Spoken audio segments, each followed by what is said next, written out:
Bonjour, alors dans cette vidéo je vais vous montrer comment faire la configuration complète d'une caisse maître. Pour commencer, vous aurez besoin d'une clé USB avec le script à l'intérieur. Nous allons brancher cette clé USB à la caisse. Voilà, elle est branchée. Nous allons partir dans l'explorateur de fichiers. Ensuite nous allons aller dans le dossier script pro. On va copier-coller ce script. Copier. Ensuite, on va le coller dans disque local. Coller. On va attendre un petit peu. C'est presque fini. Ok. Continuer. Ok, là c'est bon. Tout y est. Sa configuration, elle est un petit peu semblable à celle d'une borne, mais il y a un détail qui change. Alors, pour commencer, on va activer Windows 10, comme dans les bornes. Ok, ok. Fermer. Ensuite, on va entrer dans Magic Soft. Voilà. Et le détail qui change, c'est que ici, on veut configurer une caisse maître. Donc, la caisse maître, c'est l'option numéro 1. Donc, on va choisir 1 et ensuite, on va entrer. On va entrer. Attends, je vais cocher ça. Ok. Alors, entrer. Voilà. Il est temps, il y a un deuxième écran derrière. Du coup, vous avez vu qu'il a affiché voilà, des différents écrans pour étalonner l'écran. Ensuite, là, il va faire le script et il va lancer les différents programmes automatiquement. Voilà, les différents logiciels s'installent, comme vous pouvez le voir. C'est un peu comme la configuration d'une borne, sauf que là, c'est une caisse maître. Alors ici, il nous propose fichier F ou répertoire R. Alors nous, on va cocher R, répertoire. Voilà, R, voilà. Ok, pour caisse active, relancer OK. Suivant, installer. On va attendre un petit peu. Bien, c'est terminé. Suivant. Ok, il va se lancer automatiquement. Mais pour l'instant, ça ne nous intéresse pas. On va regarder si le script il est vraiment terminé. Donc, une fois de plus, tant que les 4 options de départ ne sont pas affichées, alors la configuration n'est pas complète. Ok, ici, c'est écrit Microsoft. C'est tous les extensions. Il installe toutes les extensions pour WAMP Server.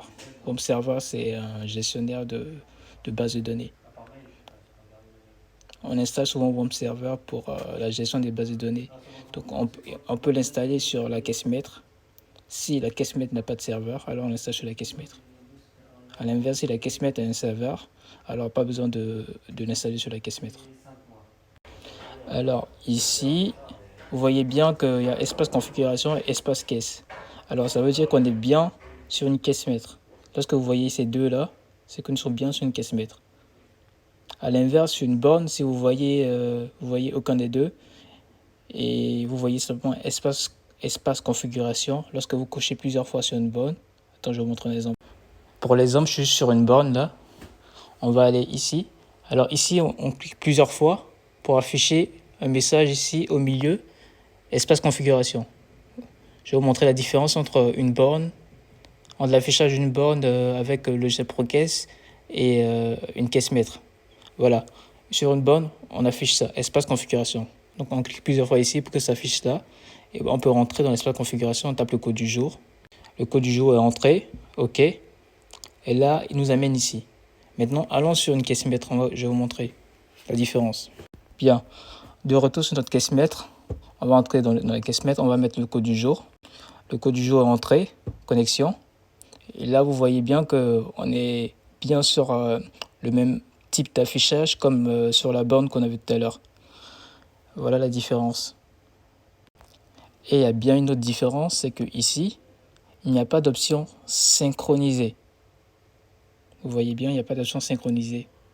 Alors que sur une borne, je vous montre sur la borne. Nous sommes sur la borne, ici il y a l'option synchronisée. Vous voyez? Donc là, on est bien sur une borne. Et il n'y a pas d'option gestion de produit. Et c'est normal. L'option de gestion de produit doit se trouver sur la caisse maître. Alors je vous montre sur la caisse maître. De retour sur la caisse maître, alors là, on a gestion des produits. Et vous avez bien remarqué qu'il n'y a pas cette option-là sur la borne. Donc là, on est bien sur une caisse maître.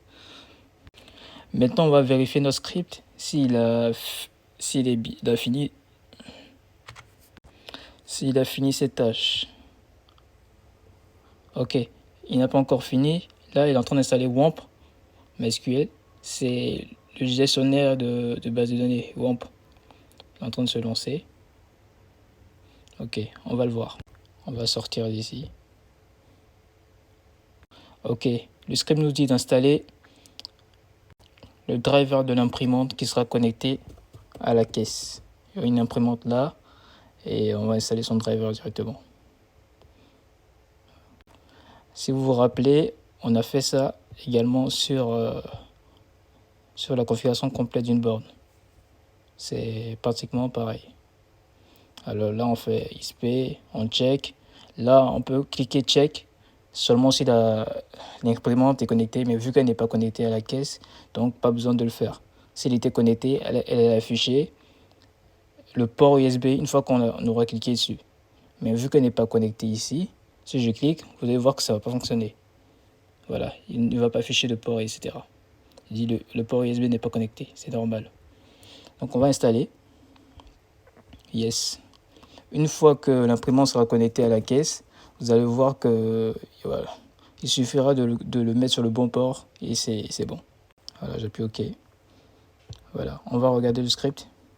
Voilà, les options de départ sont revenues. Donc la configuration est terminée au niveau du script. Ensuite, il faut regarder l'heure, si c'est la bonne heure.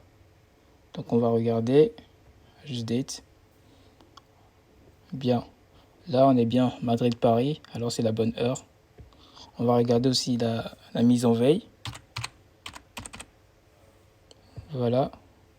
Si c'est never, never, jamais, jamais, ok, c'est bon. On va regarder aussi le pare-feu. Pare-feu. Bien.